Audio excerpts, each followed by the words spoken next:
What's going on, guys? ToDaVinci here, back with another video here in Outwood, and this time I'm going to be showing you the location of a secret weapon that ends up working out really well in the area that you actually find it. So the weapon I'm talking about here is Merton's Firepoker. Now, that name might sound familiar depending on whether or not you knew about the hidden skeleton outfit in the starting town of Cierzo. If you did know about it, that is the same name, Merton. It's the Merton's like skeleton head and legs and body and stuff like that that gives no resistance whatsoever. But unlike the armor, this weapon is actually extremely useful. Not only does it only weigh 2 pounds, it also does fire damage as well as physical damage. It has one of the highest attack speeds in the game. It's actually the same as the sword I've been using, the Gladius. And it actually does a combined total at fully repaired, 28 damage combined between fire and physical resistance. And the awesome thing about finding this where you find it is that it's in the Enmerkar Forest, and at nighttime, if you've ever been in the Enmerkar Forest, you will end up coming across like tree enemies. Like some of them are like big brute guys, and some of them are kind of skinny guys who send bees after you and shit. They're kind of tedious, but at the same time, they're actually not all that difficult to take out. But they are much easier to take out with this weapon. This weapon is considered a mace. It has the mace moveset, as you can see, and I also have that mace ability that I just used right there. But like I said, it does have a 1.2 attack speed. It's the highest attack speed I've seen in the game so far. Like I said, tied for the Gladius. So in order to find this weapon, you are first obviously going to want to come to Enmerkar Forest. If you don't know how to get there, when you are in Chersonese, yes, you want to go to the southeast part of the map, and there will be a travel point which requires 3 rations in order to travel to Enmerkar Forest. And then you will appear here on the map in Enmerkar Forest. So you're going to want to head down this road, and you'll have to go around here a little bit. But you want to end up getting to here, to the Lonely Tower, which is exactly where I am right now. You'll be able to see it coming from the path over that way. Coming this way, you'll be able to see the tower up on the hill. Once you're up here, there will be an ethereal outside the door you're going to have to kill. And in my opinion, they're actually one of the toughest enemies I've come across so far personally. Not necessarily because they're all that hard to kill, but more the fact that they have an extremely large health pool. There might be an easier way to take them out with certain buffs or elements applied to your weapon, but either way, once he's taken care of, or if you feel like just running right by him, you can do that too. Enter the dolmen crypt. So once inside the crypt here, as you can see, there's going to be a couple of ethereals. These ones are dead, as I've already come here and killed them. They will both be down below, so if you have a bow or anything you want to shoot at them to start off the fight, that works. Although, once you're up here, there isn't a whole lot of room to play around and fight them, which is kind of unfortunate. And if you go down there, obviously you might get both of them onto you at the same time. One strategy that I would recommend is, if you have the tools to do it, if you have like tripwires or anything like that, is to set a bunch of traps up here and then shoot them with a bow to get their attention, and they'll run through the traps. Probably won't kill them entirely, but it'll at least get them pretty weak, or at least one of them at a time, depending on whether or not they both aggro on you or not. But once they're both taken care of, or once again, if you just feel like running right by them, you can.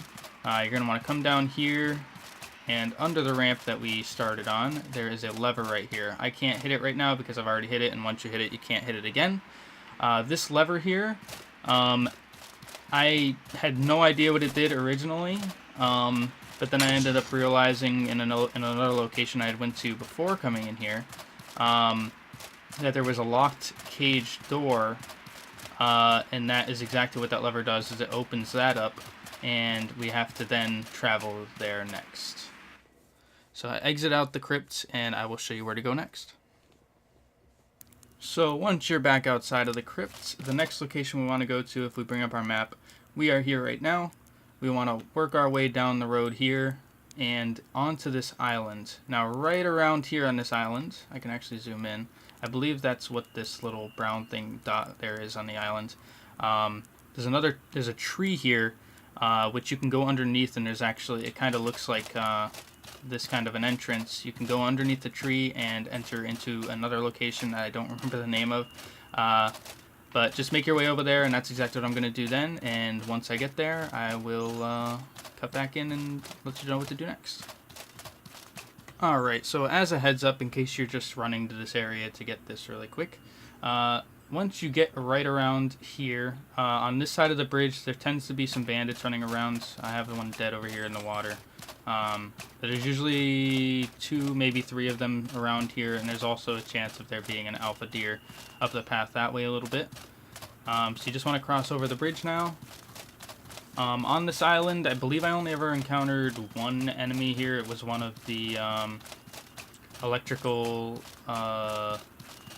giant shrimp-looking dudes. I don't really remember what they're called. But those like guys that are usually along beaches that shoot electricity at you. You can find a bunch of them on the beach right outside of Cierzo.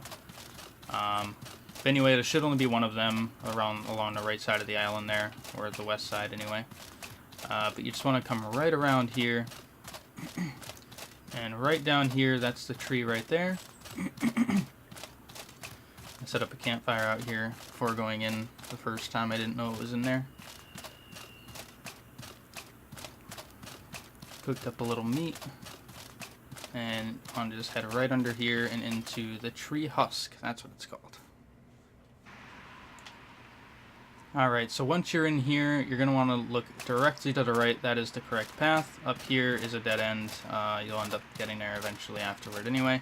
You want to come down here. There is a drop, as you just saw, so do be careful and know that the only way to get back out is by going through the dungeon. You can still run by the enemies. You don't have to worry about that.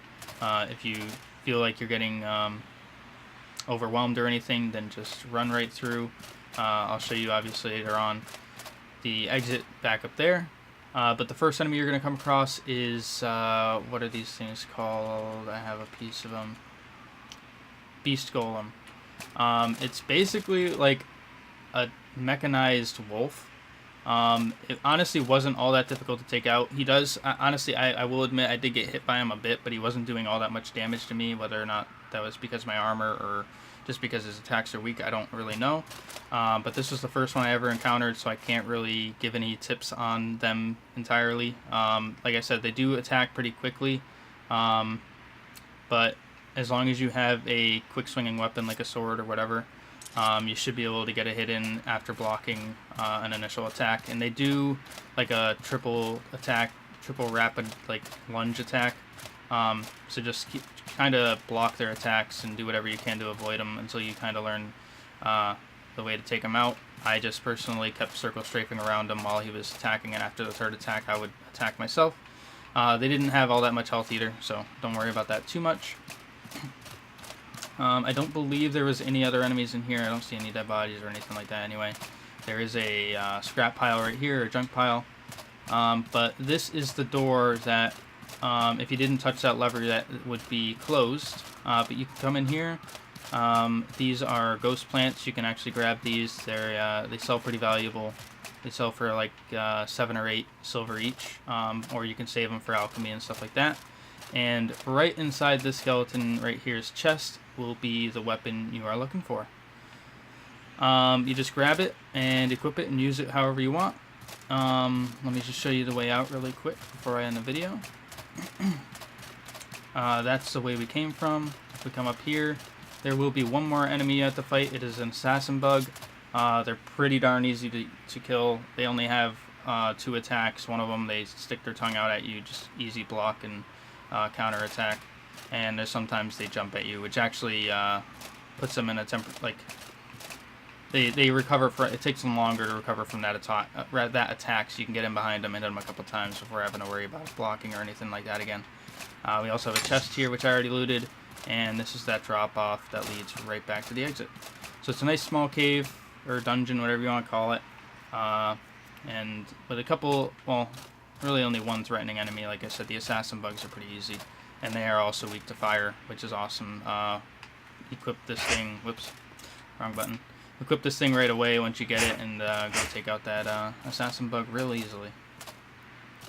Alright though guys, that'll do it for this video. Hopefully it helped you guys out, hopefully you enjoyed it, and hopefully you can actually make some use out of this thing. As I said, it is pretty good. It's not like the strongest weapon in the game by any means, but it only weighs 2 pounds, 1.2 attack speed, very high, great durability, good impact for a fast weapon like it, and it also does permanent fire damage, which is incredibly awesome, especially like I said in Enmerkar Forest, where there's a few enemies that are actually extremely weak to fire.